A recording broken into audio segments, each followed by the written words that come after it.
a big difference there, right? And he doesn't want to address that argument for sure. So, Sir Podolak, good morning. Javon, good morning. Haiti. Baiting and switching is on about. That was Jeff Haiti, Trimble. Javon, sir. Can't see the rest of his name. Morning. Maybe that's worth talking about, right? This concept of God. Right, he wants to make it any concept of God. I don't accept any concept because any concept could mean anything, right? The toilet's God, the spaghetti monster, right? Whatever it is. So it's obvious what God is on about. I'd like to say I choose to not believe in the Calvinist God because I don't have a choice. What's difficult? So obviously his shtick is, right, he's going to appeal to you and say, well, hang on, here's what the Stanford Encyclopedia. So he wants to hold you to the Stanford Encyclopedia like a global atheist, which you can do, but then you still have to talk about the concept of God. And he wants to make it some minimalist definition, which I don't accept, that it's a mind and it's ultimate or whatever the two phrases are that he used. I don't accept that. So now you can have that conversation. You can still be a global atheist, but I think, Jeff, what you're doing is saying, well, hang on, you might be a local atheist. And he's going to try and avoid that at all costs, right? Because he knows how strong the arguments are against the Christian God or indeed Abrahamic gods. So he's going to try and widen the net to make it harder for you to have to present an argument. Morning, Rob. Morning, sir. How are you? I'm absolutely wonderful, buddy. This is Nick Jones here. You've mentioned the Stanford definition of global atheism there. I watched a Jefferson Spatchcock video yesterday, and he's actually looked at the Stanford definition of global atheism, and he recommends that everybody states, look, I am a global atheist, because it states there that a global atheist is somebody who disbelieves in any concept of a god. Okay, I haven't checked it out myself, but that's what Jefferson says. Okay, that being the case, basically, atheism is true if everybody is a global atheist. Well, I mean, I think what he's talking about is definitionally there, right? I guess obviously the Christians and theists are not going to accept that atheism is true. But then it depends what you mean by God, right? Global atheism is the denial concept of some God. But now, what do you actually mean by God? So, wait, just real fast. Jeff is saying, what do you mean? Which God? Go on. A clarification from the Stanford definition, which is more interesting. The definition in the Stanford Encyclopedia that Darth keeps citing is global atheism is there are no beings worthy of religious worship. Yes, that's right, yeah. Yes. So I don't find any beings worthy of worship. Yeah, so that goes a long way, because that says, I'm not denying their existence. Okay. Yeah, so that actually gets to say, you don't even have to disprove. So yes, I'm a global atheist. I don't see any beings worthy of worship. Do you have one? And so that would be so now it's not the existence of a being, it's the worthy of worship being the key. Yep. Yeah, as far as I can tell, no gods exist, right? As far as I can tell. But that doesn't mean that there couldn't be some, for me, the uncaused cause. Whatever it is, it could be something that we might think as a being. It may, I don't know. I just don't know. Sure, but there's no reason to worship it. It's not going to affect me next week, right? Yeah, there's no reason to worship it. Yeah, I agree. Yeah, I would agree. Yeah. Just to be clear, Rob, you said that the argument was an internal critique? Yeah, that's what Tom was saying, right? Tom was saying that it was an internal critique because of Darth's view, which is that either the Christian God exists or no God exists. Right, but it wouldn't be an internal critique, because an internal critique is going to be something that takes all the assumptions that the other person believes in, or takes all the beliefs of the other person to try to show some kind of contradiction within those, right? But the problem with that is Darth doesn't believe that Tom doesn't believe it, right? Darth's position is going to be that we all actually do believe in his God, but we're just like suppressing it or some other thing like that. Mm-hmm. So Tom's bringing forth another premise, which is that he doesn't believe it, but that would contradict Darth's own premises, so it wouldn't be an internal critique. Okay, so I'm just not following. So let me just lay it out. Tell me what am I missing? Because he himself said it in the video, and I tended to agree. So we could be wrong. If it's the case that Darth thinks that the Christian God exists, and that is the only God. Anything else that somebody brings forward as a concept of God, Muslim God or whatever else, or anything else is not God. So in his worldview, it's either the Christian God or atheism. And if it's the case that in the Christian God worldview of Darth's, everybody knows that God exists, and Tom claims that he has an argument to show that he does not know that the Christian God exists, would that not be an internal critique and a refutation of Darth's view? No, because you're not taking all of his assumptions, which one of them is that you do believe. You're rejecting one of his premises. That's not an internal critique. But you have to reject some premise, otherwise you just be... So an internal critique will always reject something. It'll take most things on board and reject one thing only. It seems to me that's the one thing he's rejecting. So let's take something like the problem of evil, right? The problem of evil is an internal critique. But the reason it's an internal critique is because it takes all the assumptions that a theist holds to, that God is omnipotent, that he's all-knowing, that he's all blah, blah, blah, right? It takes and then it shows a contradiction with all of those things being true. What Tom's doing is he's taking some assumptions, but then contradicting one assumption, and then saying that it's not. Like, Tom's argument works fine if you want to take it like on the individual basis. Like, this isn't a good argument. This is a good argument against Darth's God to anyone who thinks they don't believe, right? Like, for me personally, of course, if Darth tells me, for my God to exist, you must believe in him, then I would just say straightforwardly, well, I have access to my own beliefs, so I know I don't believe that, therefore your God doesn't exist. But if I were to do an internal critique, I couldn't do that because one of his assumptions, is that I believe. Okay, so how would you do an internal critique against his worldview if it's the case that you don't believe, or you know that you don't think that his God exists? How would you do an internal critique other than denying that you know that God exists? How else would you do that? Well, again, I wouldn't, to argue against that specific position that he has, I wouldn't use an internal critique. I would just lay it out like, look, I'm just rejecting the premise that I do believe it. Because as soon as I accept the premise I do believe it, you're just contradicting yourself when you say, well, I also don't believe it. Because you have to agree that one of the premises Tom must take is that he believes it, right? What, that he believes that the Christian God exists? Yes, if he wants it to be an internal critique. Okay, so all right, so just step back a second. Somebody else can jump in here. Just one more point in, and other people can jump in. So in order to do an internal critique, you must challenge something. Is that fair? Because if you accept everything, then there's no critique. So, and you brought up the problem of evil there, and so obviously what you're challenging is the conclusion. You're not challenging the premises. You're not challenging the premises. You're showing a conclusion from the premises.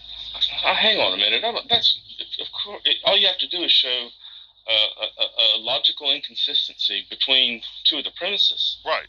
So. Well, that's what I'm saying. So, you don't reject one of the premises. You accept it, then show the inconsistency with them. Oh, okay. I see what you're saying.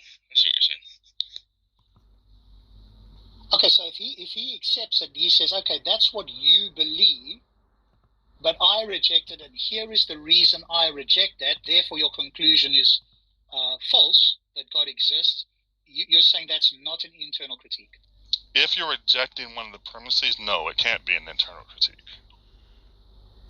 Okay, but he is ultimately rejecting the conclusion, right? Which is the Christian God exists. And now, when asked why does he reject that, because his mental states, he knows his mental states, etc., and he knows that he doesn't know that God exists. Right. And that's so he's rejecting that. So I think you're saying that. Hang on, you can't reject the premise and the conclusion. Is that what you're saying? No, I'm just saying that would be an external critique.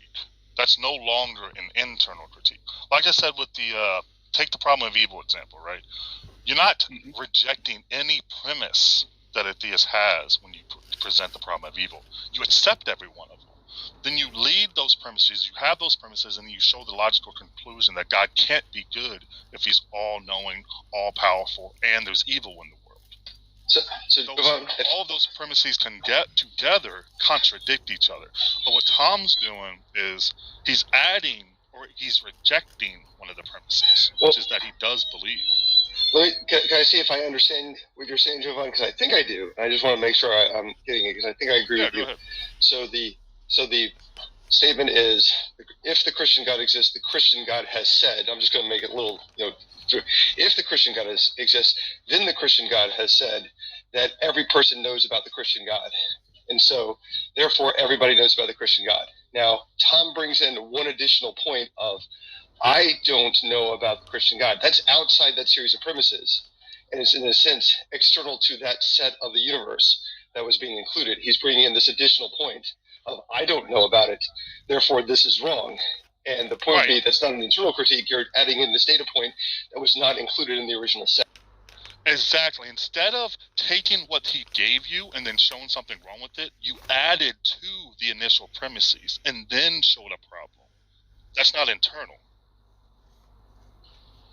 All right, let's just take the problem of evil, just so that I can get my head around it. Then, what would the Christian view be? Something like God is all powerful, all knowing, omnibenevolent, and God exists, or something like that. And there's evil in the world.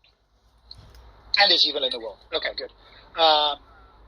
Therefore, God exists. Okay, so God is all these properties. There's evil in the world. Something like what? Well, it couldn't be a therefore God exists. There would need to be something else. Whatever the other premise is there. Wait, that's not the argument. Just to, don't mean to interrupt, but so, like, the problem of evil isn't taking an argument that theists give you, right? It's taking assumptions that the theists have, right? Mm-hmm. It's just saying that, look, it's the case that theists believe that God is all-powerful. Theists believe that God is all-knowing. And theists believe that God's all-powerful, all-knowing, and omnibenevolent, okay? Mm-hmm. He's all good, all-knowing, and all-powerful. But they also believe that there's evil in the world. Now, then we take all those assumptions that we've just lined out, and we say, okay, let's assume all those are true. Well, that leads us to a contradiction, because if God's all-knowing, if God's all-powerful, and he's all good, he wouldn't allow there to be evil in the world in the first place. And then we can run through like a bunch of arguments as to why that's the case. But all you're doing there is taking the laid out assumptions they have already made. You're just grabbing some of their already made assumptions and then saying, hey, look at this conclusion that we derived from those assumptions. Well, what Tom would be doing would be if you said, okay, God's all good, God's all powerful, and God's all knowing, and there's evil in the world, but God's not all knowing, right? You're throwing out the all knowing part and saying, well, now that he's not all knowing, God can't blah blah blah, something like that, right? Instead of just showing a conclusion from the premises, you're adding to the premises or rejecting one of the premises. So could it be reformulated? So if it were the case that the Christian God is true, everybody knows the Christian God exists. Well, obviously you can't say the Christian God is true because that's the conclusion. What would it be? The Bible says that everybody knows God exists. Everybody does know God exists, therefore the Christian God exists. I mean, that might not be the perfect formulation. If that were the case, and Tom goes, okay, but I reject the conclusion. And he's asked, why do you reject the conclusion? And he goes, because I don't know that God exists. And the person goes, well, why don't you know that? I have access to my mental states, etc., etc. You're saying that once he does that, and he challenges, because you have to challenge a premise, otherwise you can't challenge the conclusion, can you? So you've got to challenge a premise in order to show the conclusion doesn't follow for whatever reason. And if that's the case, or you can show a logical inconsistency. Yeah, you don't have to challenge one or more of the premises. You it's never not a challenge of the premise. You can show one or more of the premises can have a logical inconsistency or illogical. Yeah, you're not challenging in an internal critique. You're never challenging any of the premises.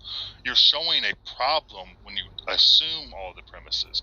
Like for Tom's case to work, Darth would have to believe that Tom believes what doesn't believe in God. That's the only way it could be an internal critique, is if Darth holds that Tom doesn't actually believe that. But he does hold that Tom believes it. Okay, it's interesting. I'll think about that then, because I've always thought that you could do the inconsistency, but that you could challenge a premise as well to show that the conclusion doesn't follow, and that would still be internal. So that's interesting. Okay, so I will think about that. Anybody else who's on stage welcome to jump in and say something? I think. Can I just add on to that? Oh, go ahead. Sorry, go on. Go for it, sir. No. Okay. I think that Darth would need to demonstrate that Tom actually does believe in a God, and obviously he doesn't. His state of mind is testable, demonstrable, independently verifiable, and indeed falsifiable. I don't think that being the case, Darth doesn't have a case. So let me just say, I think I'm going to speak for Jovan, even though he's right here and could speak for himself. I'm still going to do it anyway. And I would say that, yes, that's what could be done, and that's effectively what Tom did, but it's not an internal critique any more than disproving a hypothesis is an internal critique. I have a model that says this is how planets revolve around the sun, and I show that's incorrect because look at this other fact that we just observed. That disproves your model, but that's not an internal critique. That is additional evidence that's showing your hypothesis is wrong. Yeah, exactly. I know what Tom Rabbit did. He did a stream on Darth the other day. Everybody in the side chat was. It doesn't make Darth's argument more right. It just means that words shouldn't be. It's an internal critique. Yeah, like I said initially. Everybody in Tom Rabbit's stream that he did, video that he did on Darth, was slagging off Darth. But every accusation they levelled at Darth Dawkins would have been more properly directed at Hogtide. I can't remember his last name. Hogtide Champ. Just pure hypocrisy. I think so. It's just my opinion. I do believe. I am saying, well, no, I'm rejecting your premise that I do believe because I know I don't believe. So it's not an actual sound argument. It might be valid, but it's not sound. Yeah. Okay, that's good. I mean, I'll definitely think about that and ask some other people as well. You may well be right, in which case I will have learned something good today, which is always a pleasure to do. This clown here what do you think about, gave me some of his syllogisms. I've got them printed out somewhere. Well, firstly, to want to claim the global global they're just totally diabolically and secondly, stupid. Then to try and in my opinion, Tom to put forward his metaphysics before the conversation will continue. Well, Darth is extremely Weasley. Like, the global atheism thing is just so he can get someone to take a hard position so he can do things like he'll want to say that he wants you to get your myth that you're a global atheist. That way he can present the most narrowest view of God possible, right? That way he can say, haha, well, you believe in this thing that I'm calling God, so you're not a global atheist. I got you, right? So I never really call myself like a global atheist or whatever because of like little weird tricks like that. I just tend to say like, look, you can present to me what you believe, and I'll tell you whether or not I believe in that thing. And you can define me as whatever you want. You can call me an atheist for that. You can say I'm agnostic. I don't really care. But I can tell you right now, nobody's presented to me something that they've called a God, and I believe that thing exists. So yeah, you can just call me an atheist if you want, Darth. And then Darth gets really pissy about that when I answer like that. Yeah, and I think that's a fair statement. Whatever you want to call yourself, you certainly don't believe a Christian God exists. You might be, like Jeff might be as well, agnostic to some other definitions of God. And that's one way you could just say, well, I don't take that label. You can call me whatever. Another way, so tell me, Jovan, what's wrong with this? Let's say I said, I'm a global atheist to God, and what I specifically mean by God is a being that is all-knowing, all-powerful, and all good, and is personal. Anything else I don't consider God. There might be some other being out there, but I wouldn't be an atheist to that. This is what I consider to be the label God. I don't take, as you quite rightly pointed out, some minimalist definition of God. I take this to be God, and if that's the case, then I am a global atheist to God as I have defined it. What would be wrong with me doing that, from his view or yours, if I did that?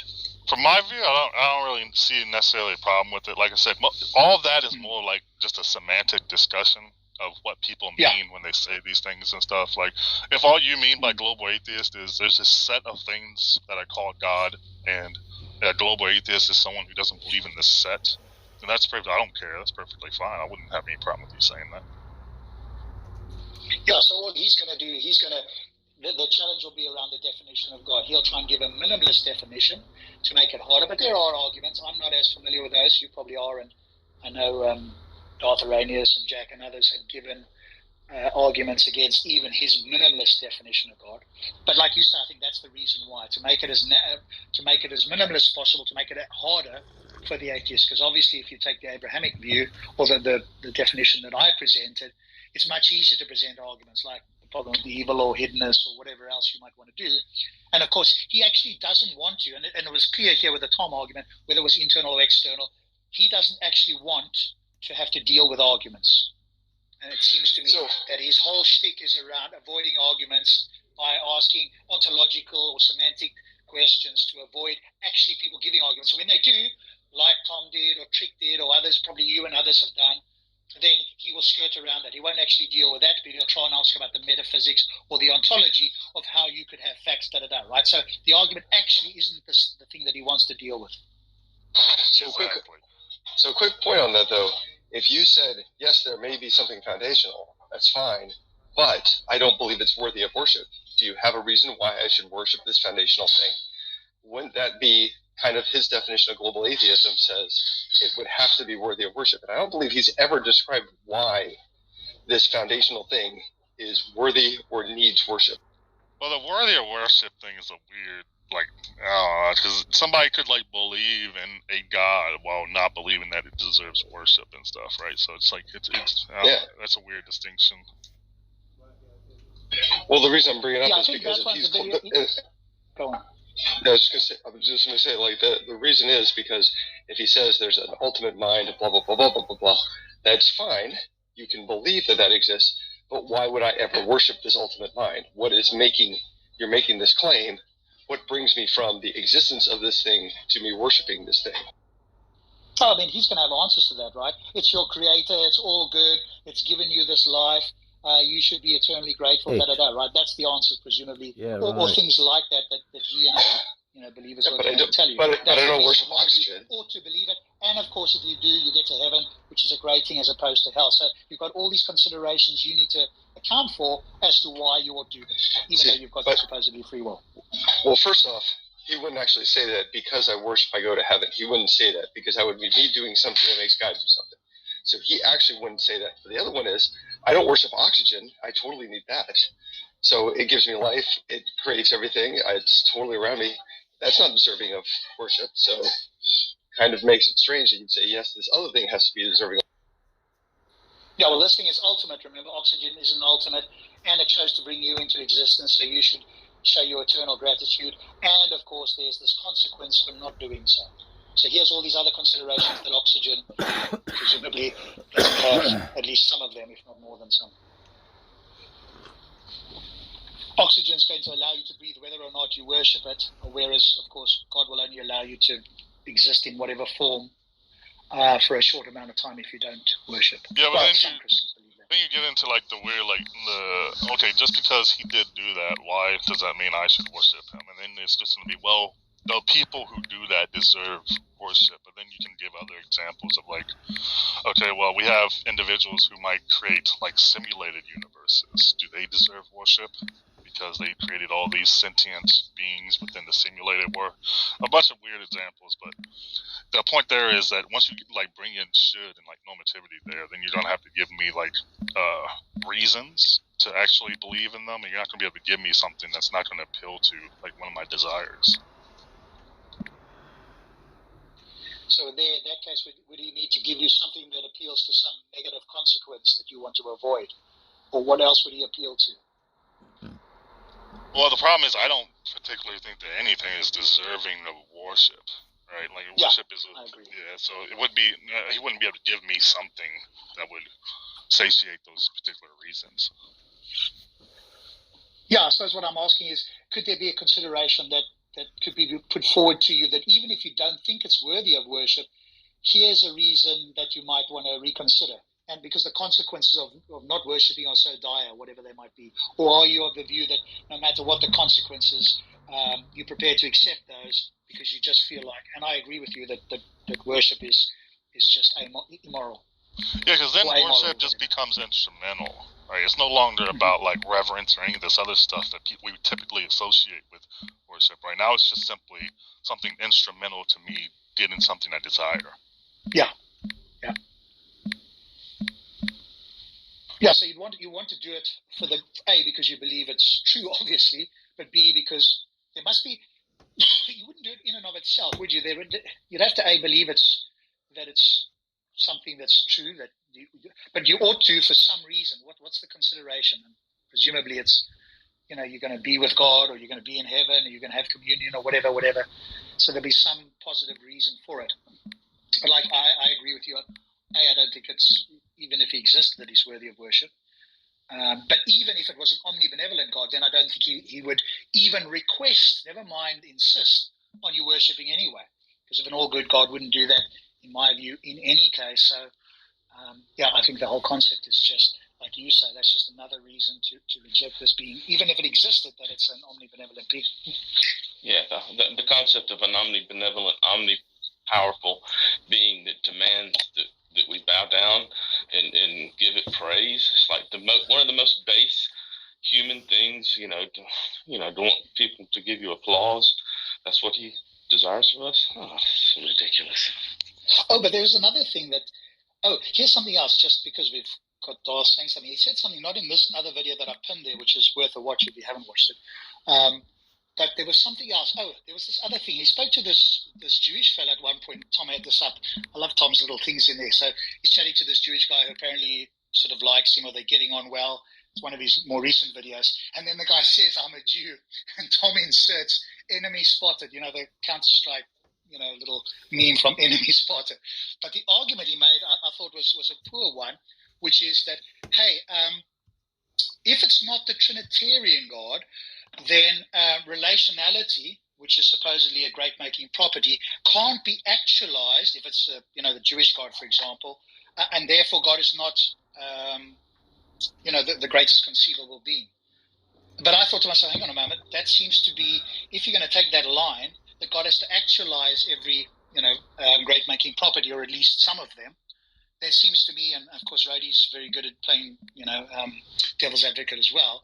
Would it not be the case then that God wouldn't be, if you're using that as a standard, then he couldn't be the greatest conceivable being because he hasn't actualized mercy or justice or indeed creation? If your claim is that in order for it to be the greatest conceivable being, it needs to actualize, and he used the example of relationality, between him and himself, presumably. Yeah, it's weird. What do you think of that? Yeah, it's weird because presumably, like, they think that there was a situation in which, like, God was just himself in the world. Like, there was nothing else other than God. And they talked about, well, I guess their argument is there must, like, relation, in air quotes, is a great-making property. Therefore, God, like the Trinity, I don't know. The Trinity doesn't make any sense to me whatsoever. So, like, their relational thing is just like a way to, like, try to attack the non-Trinitarian gods and say that him having more than one person inside of himself, which I don't understand, is necessary. Yeah, but that's the idea, right? That he can speak to himself because they're three in one, whatever, as you say, whatever that's supposed to mean. Somehow that's a great-making property that's actualized and is superior to a being that doesn't have these three beings in one. But then he specifically used the word actualized rather than potential. And so, but that would be the case for other great-making properties that he hasn't actualized prior to creation. Like, right, exactly. Like you said, like justice, mercy, all that stuff. Like, what is he like? Punishing himself? Is he giving mercy to himself before he created? If they say these things are great making properties, then they're going to have to say something like, well, before God created anything, there wasn't, there was like a net negative of good in the world. And once he created, there was some net positive that happened, right? But then God wasn't the most great that there ever could be, right? He was lesser than before he created. Yeah. Yeah. If anybody's going to hell, by definition, then it's a worse place after creation, because he could have not created anything, and all those people going to hell would not have to suffer, agony for eternity, right? Well, that's actually brings it, like, the first ever argument I gave to Darth Dawkins was basically the argument against God creating anything, which is just like to say that God is the greatest possible being that could ever exist. And given that a world in which there is only God is the greatest possible world. So God creating anything outside of himself, or creating any world that doesn't just contain himself in air quotes, would be a lesser world than the one in which was present. So God shouldn't, if he's an omnibenevolent being, God shouldn't have desired to create any world. Yeah. And Darth, I can laugh for the fierce here, but Go on. Concrete is in the audience. I wonder if he's got the guts to come up without his little mute button. If you're in the audience and you're a theist and you want to come up and talk about any of these topics, then let us know. Come on, Concrete. Come on up without your mute button, why little boy. why is the aggressiveness? But I think Rhodey's probably going to present a better devil's advocate than probably most Christians would against what Jovan said, because what Jovan said seems to be the case, and it specifically, I think, also relates to the logical problem of evil that we have presented to theists here, right? God being, morally perfect. The world prior to creation was morally perfect. Then, but the world is now morally imperfect. Therefore, God has decreased the level of moral perfection in the world. And of course, they're going to reject that. But it seems so. Go ahead, Rhodey, because you're probably going to give the strongest view, or a stronger view than perhaps most theists would. So, how would you counter Jovan's view there? Well, Concrete is here, so he can also say whatever he wants to say, because he's actually an atheist, not just arguing for atheist. But the point here is that if God is all perfect, that doesn't make the world to be perfect. That only talking about the properties of God, not of the world, because the world can be morally improvable, while God is not one of those entities that are morally improvable. I don't understand. You're saying there's a world, we're talking about possible worlds here. So there's a world in which there's nothing but God, right? And then there's a world where there's God, but there's also murder, people killing each other in that world. Are you going to say that the one with people killing each other is just as moral as the one with God in it only? No, the example here is underspecified, because if you're just saying there is one fact, God exists, there is another fact, there are people that are killing one another, which is constituted by also other people existing, then the theist can say to you, no, it's not a better world. But it's only taking into account those two facts. Now, you can have another world, let's suppose the actual world, where people are born, there is generosity, there is carefulness, stuff like that, which makes the world a better place rather than the worst place. So I'm not entirely sure about the example. Like a better place than just a place with God? What? No. So a place may be not a good word to use. The point here is that the world itself is morally improvable, while God is not. Because the world consists of all the facts, and God is an entity, not a specific fact. God's existence might be a fact, but God as an entity is not specific. God's existence. As an entity, he is perfect. That doesn't tell me anything about the improvability or non-improvability of the world. Well, you don't think that the theist would accept that less immoral entities is a world? Well, more immoral entities inside of a world, or more immoral? Well, that's not here nor there. The theist can reject or accept that. The point here is that the world itself is morally improvable, regardless of whether God is morally improvable, because he is not. But the world can be morally improvable. What are you saying there? Your accent stick. Improvable? Improvable, yeah. I don't. Being able to be better. Right. So, like, a world in which God is the only one. What's it called? God world. That's improvable. Okay. But God is not improvable. One in which that Wait. So you're saying that Why is there a world in which there's only the greatest possible good that could ever be the best possible world? I'm not entirely sure what you're asking right now. If you're asking, let's talk about God. God exists all alone, sans creation. God is a non-improvable entity. There is nothing that can improve upon God. There is no property that you can take from him or place to him or give him that makes him more good than what he is. That's totally fine. The entity that we call God is non-morally improvable.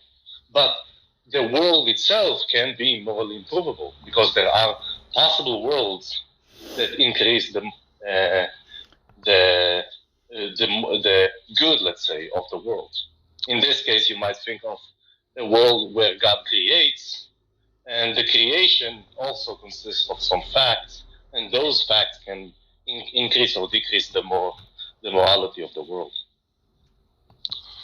So, I don't think that the theist is going to want to affirm that with God creating, that he actually improved the world around him. Because they're wanting to say that all the great-making properties were already present before there was any creation. That's correct. Because otherwise, an omnibenevolent being would necessarily want to create.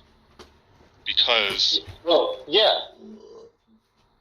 Right, but the theist wants to deny that there were great-making properties that God didn't already exemplify, or the world wasn't already. So I'm actually familiar with this argument. So the point of the argument that you are trying to make is something like, if it is better for God to create a world than not to create a world, then he is obligated by his own nature to create a world. Right. And if that's the case, then life and creation is not a free gift. Exactly. And if it is not a free gift, you are denying the classical view of theism. Right. Yeah. Well, I understand that, but obviously, many people disaffirm the specific tenets of classical theism, where it is a gift, but it's not it is a gift in some sense, but it's not like a gift in some kind of an ontological sense where God couldn't create, had the capacity to not create. Sorry, not the capacity. He has the capacity not to create, but his will determines him to create. His will determines that he'll create? Yeah. As in he didn't. What kind of a world? What kind of a world he creates? Yeah, they're gonna reject that he didn't have a choice. Yeah, I know. I'm saying that he has a choice only in regards to what world he creates, not that he creates. Oh yeah, they're gonna reject that. Yeah, classical theists will reject that. That's correct. Don't get me wrong. I'm not saying that it's necessarily contradictory that any entity that an omnibenevolent being that is lacking some property in the world would then necessarily create that world, right? Yeah. The point is that taking the assumption. But you do see, you can say, there are people that say that the cause of creation and God are coextensive, or more precisely, are rigid designators to all possible worlds. So to say they're creating and to say God is actually a rigid designator. Yeah, there's some theists that hold that God necessarily had to create. Yeah, I don't really remember who was it. I think it was Alexander Post, maybe I'm wrong, that says that in all possible worlds, God created the best of them. So all possible worlds are actually the best of all possible worlds. The best of all possible worlds just means a world that is not morally improvable.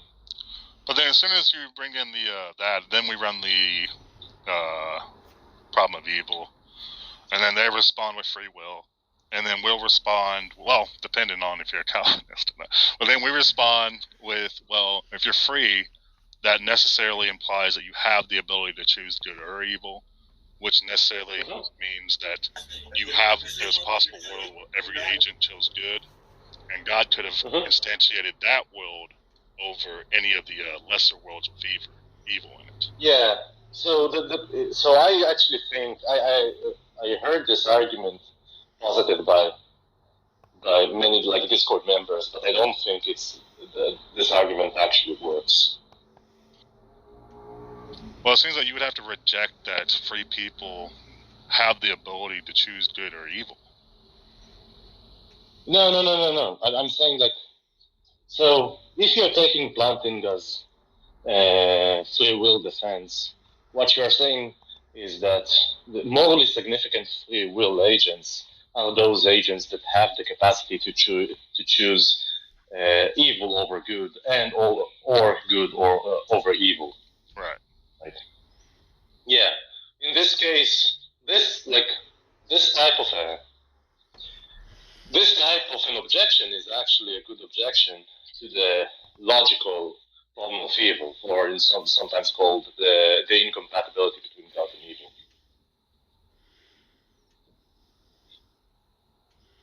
So, Rody, tell me which premise of the five you as a devil's advocate would reject in this scenario. Premise, it's pasted at the top there as well. If God exists, then God is a morally perfect being. Premise 2, the world is morally imperfect now. Premise 3, if God is a morally perfect being, then his actions cannot decrease the degree of moral perfection in the world. Premise 4, if God is a morally perfect being, then prior to God creating anything, the world was morally perfect. And premise 5, if prior to God creating anything, the world was morally perfect, and the world is morally imperfect now, then the actions of God have decreased the degree of moral perfection in the world. Yeah, I'm not entirely sure what moral perfection in the world has to do with it, but yeah. I think probably premise three is the one that I reject. You might easily say that a world where God exists alone is not a morally perfect world. Okay, but that seems to but then I suppose you'd have to try and argue how God could be morally perfect and the world, quote unquote, which is just God, because what else is there prior to creation, is morally imperfect. That seems to be contradictory. So how would they overcome that? No, how is it contradictory? You can say the world is imperfect while God is perfect. So in this case, you might say something like you can add facts to those worlds that are not intrinsic to God, where the intrinsicality of God is good, but there are facts that you could have added that will increase the morality of the world, the moral good of the world, regardless of if it's perfect. But by world here we mean existence, presumably. So prior to God creating anything. No. A possible world is just a maximum consistent set of facts. Exactly. It's not in regards to specific entities. Like there what are Rody's intrinsic saying, facts of entities. I think what Rody's saying, and I'm almost entirely so you're already just playing devil advocate with all this, but what Rody is saying is something like there could be, and this I know it sounds weird, but just stick with me. There might be facts in the world that make it such that God is morally perfect, but there might be other facts that aren't pertaining to God whatsoever that, if added to the world, would increase the moral goodness of the world. But God himself have all the facts that he could possibly have that would make him as good as he could possibly be. Yeah, God cannot be morally improved. The world is. That's the point. Well, Rob, the point of that argument is that almost pertains to nothing in respect to like the vast majority of theistic arguments you might ever deal with. Again, I'm not entirely sure. Maybe you can say, yeah, that's like a good argument against classical theism. Well, a specific tenet of classical theism. But you can also say, no, that there are, like, it's not that you can say, sorry. There are not few people that say that God and Creator are coextensive in all possible worlds. So a world where there's no creation, what is there in that world apart from God? Sorry? So a world sans creation consists of what? Yeah. God only. Is that right? Yeah. Okay, if God is all there is, sans creation, prior to creation, then both the world, which is God, and God itself, which seems to be synonymous, are morally perfect. No, the world and God are not synonymous. The fact that God exists refer to in that case then if it's not God? Maximum consistent set of facts. In this case, all facts are within regards to God. But the point here is that the world itself is morally improvable. Not that God will be morally improvable, but the world will be morally improvable. Such that, for example, if there will be another entity, there will be facts about those entities that, if we would have added, it would improve the goodness of the world itself. Yeah, like a rough analogy would be take a house, right? There might be one person inside that house, but the house and the person are not the same thing, right? There would be facts about the house that may be true, but not true of the thing inside of the house, right? So, and it's kind of a rough analogy, obviously, because the house is there's facts about that. But the point is that there's the world, and then there's the things inside of the world. But the world is just the facts. The world is just all of the facts that are true, while the things inside of the world are the individual facts. So it's like the difference. You could take it the difference between like types and tokens, in a way. How does that map onto God? If God is the world, or if you're saying if you're saying that God is not the world prior to creation, but the world and God are in some way different, what's the difference? I'm not entirely sure what you're talking about. Look, the point here is that if, for example, you have God, God is not morally improvable. God is the only entity that exists in the world. The point here is that the fact that God is not morally improvable, that doesn't mean that you cannot add facts to the world that can improve the morality of the world. Like, for example, if God created, for example, the universe, and in the universe there are agents that only freely choose to do the good, this world will be better than the world where God exists all alone. Okay, but then you're saying, go on. Like, think about the house example. You have the house, and you have just me inside the house. But then you could add someone else into the house, but it would still be the same house. There's different facts about what's inside of the house. Yeah, I think the house, though, and you, in the case of God, are synonymous. They appear to be the same thing, which is why I asked, what's in the God example where God is all there was? What's the term here? If God is a morally perfect being, then God created. Here's the okay, I won't even read the premises again. But if God, prior to creation, God was morally perfect, and you're saying that world, that existence, where God was all there was, and He's morally perfect, is different from God itself. And I'm asking, what's the difference in those two worlds? No creation. There exists only God. Would you say that we have a world where there's just God, right? Mm-hmm. Now, God then creates a baseball. Now, would you say that's an entirely different world, or would that just be the same world, but there's more inside of it?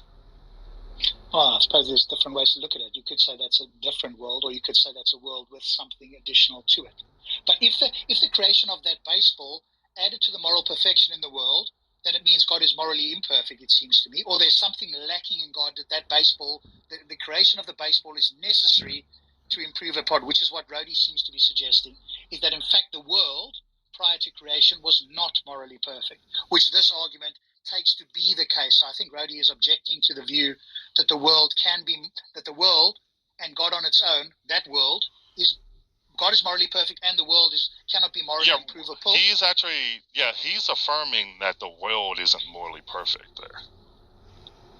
Yeah, so I guess we need to know why would that be the case if God was all there was. It seems to me God and the world are synonymous. So when you bring up the example of the house, the being and the house are one.